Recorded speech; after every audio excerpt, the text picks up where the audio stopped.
Un tema recurrente en el estudio de derecho civil y concretamente en el ámbito de las obligaciones y contratos es el tema de la ineficacia del contrato. Esto es así porque existen supuestos en los que un contrato deviene eficaz, es decir, va a carecer de eficacia. Y esto va a poder ser porque el contrato es inválido, es decir, no vale, no es conforme a derecho desde el principio, o bien porque existe una ineficacia propiamente dicha, una ineficacia en sentido estricto.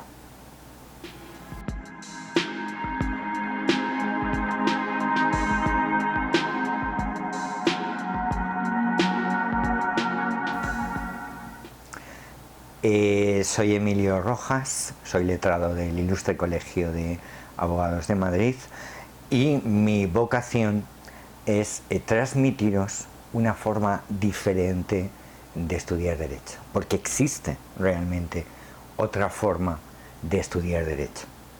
Dentro de cada estudiante puedo aseguraros que hay un estudiante crack que está deseando salir a la palestra. Y yo os voy a enseñar cómo podemos sacar lo mejor de nosotros mismos y convertirnos en esa versión de estudiante crack empleando el menor tiempo posible. La ineficacia del contrato es un tema recurrente porque engloba varios conceptos que muy a menudo no son identificados correctamente por el alumno.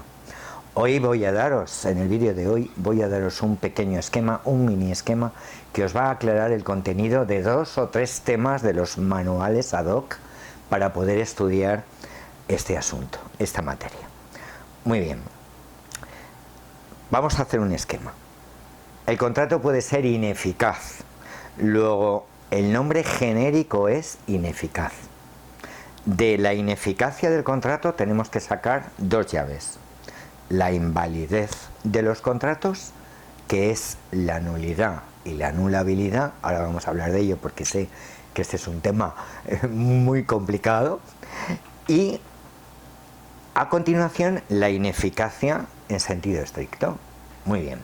Entonces, la nulidad y la anulabilidad es cuando el contrato, en la propia formación del contrato, realmente no va a existir contrato, porque lleva como una grave lesión desde su propio nacimiento. El Tribunal Supremo lo ha definido como la nada del contrato, porque ni siquiera se puede decir que exista contrato. Nulidad y anulabilidad. Ahora veremos en breve cuáles son las diferencias. En segundo lugar, el segundo esquema sería el de la ineficacia en sentido estricto. Es decir, un contrato nace bueno, reúne todos sus elementos esenciales, pero posteriormente, es decir, por razones extrínsecas, por razones ajenas a los contratantes o al propio contrato, deviene ineficaz en sentido estricto. Son las siguientes, vamos a hacer el esquema. Una, mutuo disenso. El mutuo disenso es cuando las personas que forman parte de ese contrato deciden mutuamente dejar ineficaz ese contrato. Pues nos arrepentimos, cancelamos, nos echamos para atrás y ya no queremos seguir adelante con ese contrato, pero ambos contratantes están de acuerdo. Mutuo disenso. El segundo sería el desistimiento unilateral.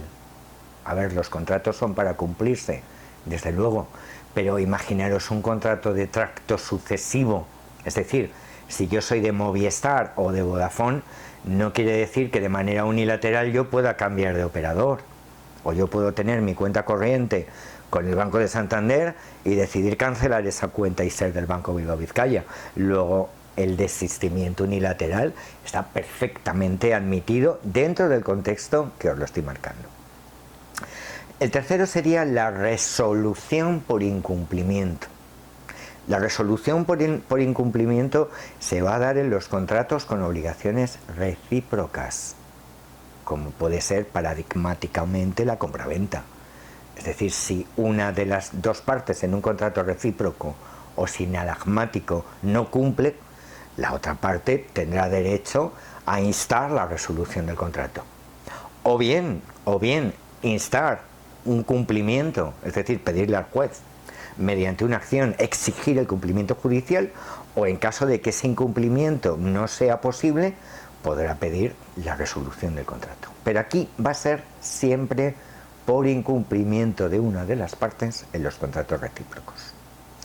Cosa distinta entre resolución y rescisión. Sé que este es un problema de vocabulario que muchas veces el alumno no lo tiene claro. Entonces, de ahí que os vaya dando los conceptos en este esquema que os va a dar la luz para los 2 o 3 importantes temas de la carrera, que es concretamente la ineficacia del contrato. Bien, la rescisión es otra cosa. La rescisión del contrato es, imaginaos un contrato de donación. La donación, cuidado, puede ser un negocio jurídico unilateral, porque voluntariamente el donante decide donar una casa en la playa a su sobrina, pero puede rescindirlo por ingratitud.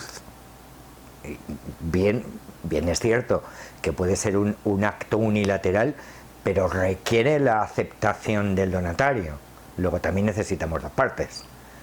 Aclarado esto, pues si resulta que la sobrinita querida del tío rico es ingrata o no acepta las condiciones de esa donación, pues se puede rescindir ese contrato, en este caso de donación. Y otra cosa diferente sería que acaezcan, es decir, se den o concurran las 2 condiciones, o bien la condición resolutoria o la condición suspensiva. Voy a aprovechar y os lo defino brevemente. Una condición resolutoria es que el contrato ya cobra vida, es decir, ya es exigible, ya está desplegando sus efectos, pero queda anotado en el contrato que si ocurre un supuesto futuro, ese contrato se va a poder resolver. Sin embargo, en la condición suspensiva, lo que va a marcar realmente esa diferencia es que en la condición suspensiva el contrato no va a empezar a desplegar sus efectos hasta que no se dé tal condición. Os pongo un ejemplo que lo vais a ver con muchísima facilidad. Si yo quiero coger a María de becaria, la puedo decir: mira María, vente ya de becaria al despacho, voy a firmar el convenio con tu universidad, pero como no apruebes derecho de obligaciones, rescindo el contrato. Eso es una condición donde ya realmente es mi becaria.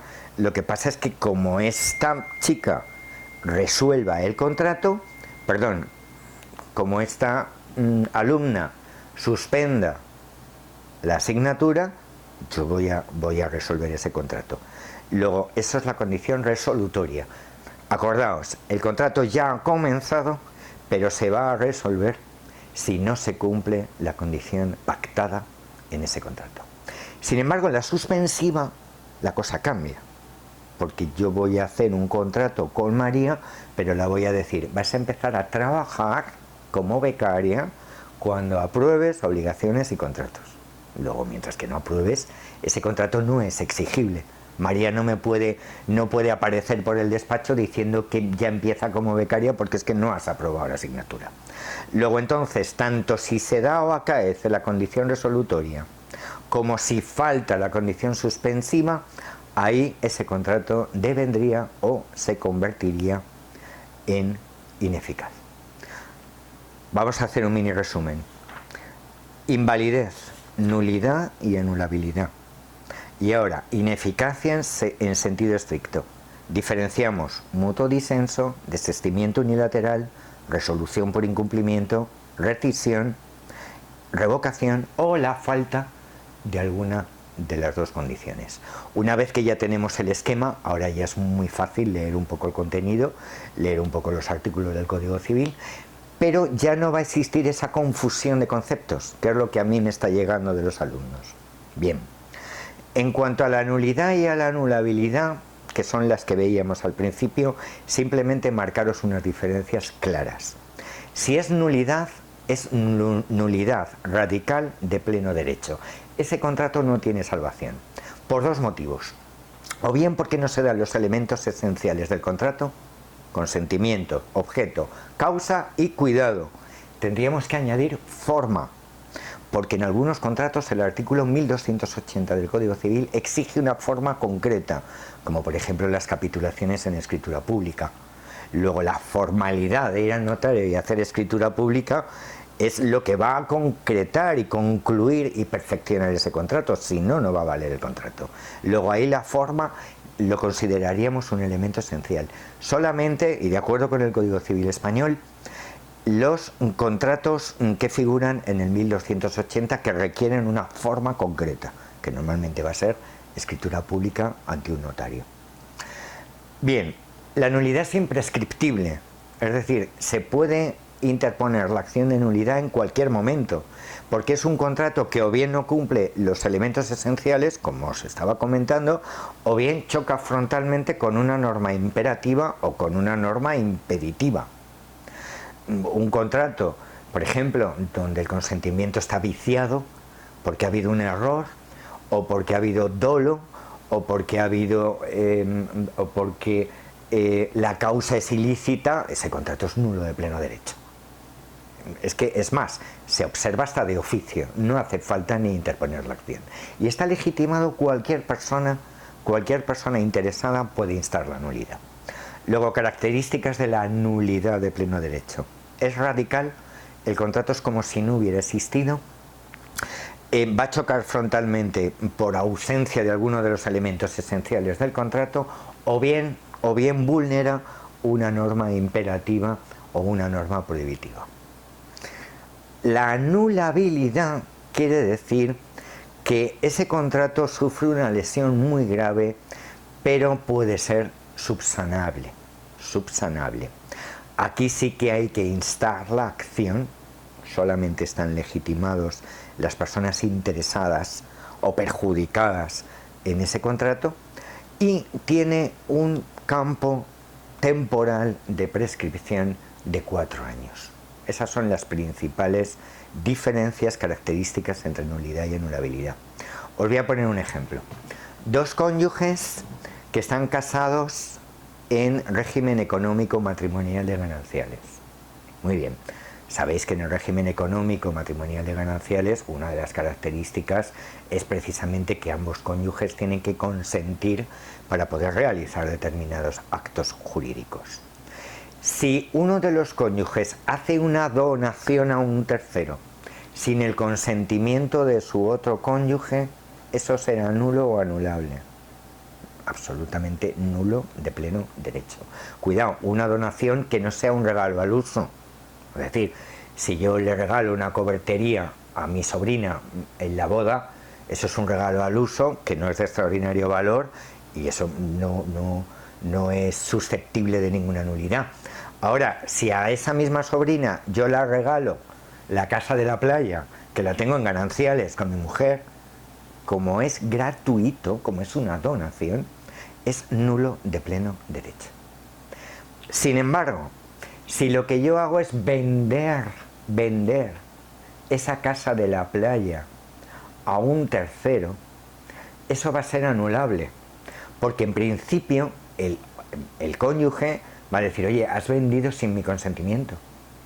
Pero se puede justificar, se puede corroborar, se puede llegar a perfeccionar el contrato si yo demuestro a mi cónyuge que esa compraventa es beneficiosa para la sociedad ganancial. Esa es la diferencia. Yo creo que en este ejemplo se ve muy bien. Matrimonio en gananciales, si dono es nulo, porque no hay por dónde cogerlo. ¿Quién eres tú para regalar la casa de la playa? Y si es un contrato oneroso, si lo he vendido, ahí sería anulable. Tanto en la nulidad como en la anulabilidad, la consecuencia jurídica la tenemos en el Código Civil español, en el artículo 1303 del Código Civil, que lo que dice es que las partes se devolverán todos esos objetos o dinero que se hayan dado a cuenta hasta el momento de la declaración de nulidad. La anulabilidad está en el 1300 y la consecuencia de la nulidad está en el 1303, pero básicamente es la devolución, la extinción del contrato, que realmente es como si no hubiera existido, y en consecuencia la invalidez del contrato. Espero que este pequeño esquema, lo que hemos hecho ha sido diferenciar los distintos conceptos, y tenéis ahora mismo un esquema para poder comprender y aprender de verdad el tema tan peliagudo de la ineficacia de los contratos. No tenéis ahora más que hacer una lectura rápida, una lectura de comprensión, y eso sí, entender bien el articulado del Código Civil. Sé que últimamente, pues bueno, por la pandemia, por la ausencia de los exámenes presenciales, se están haciendo muchas pruebas tipo test. El test no os tiene que asustar. Yo siempre os digo, si un tema se ha aprendido correctamente, da igual como me lo pregunten, lo voy a saber resolver, tanto en test como en caso práctico, como en una pregunta de desarrollo. El test realmente no es tan complicado, porque tener en cuenta que la pregunta exacta ya está, no tenéis que inventar nada, lo único que tenéis que hacer es reconocerla. Espero que la clase de hoy, el haber pulverizado los conceptos de la ineficacia de los contratos, os sirva para abordar este importante tema. Si te ha gustado el vídeo, si crees que te ha ayudado, ponme un like bien arriba, suscríbete, te sonará la campanita, y como siempre os digo, el prestigio de estos vídeos le dais vosotros con vuestra participación.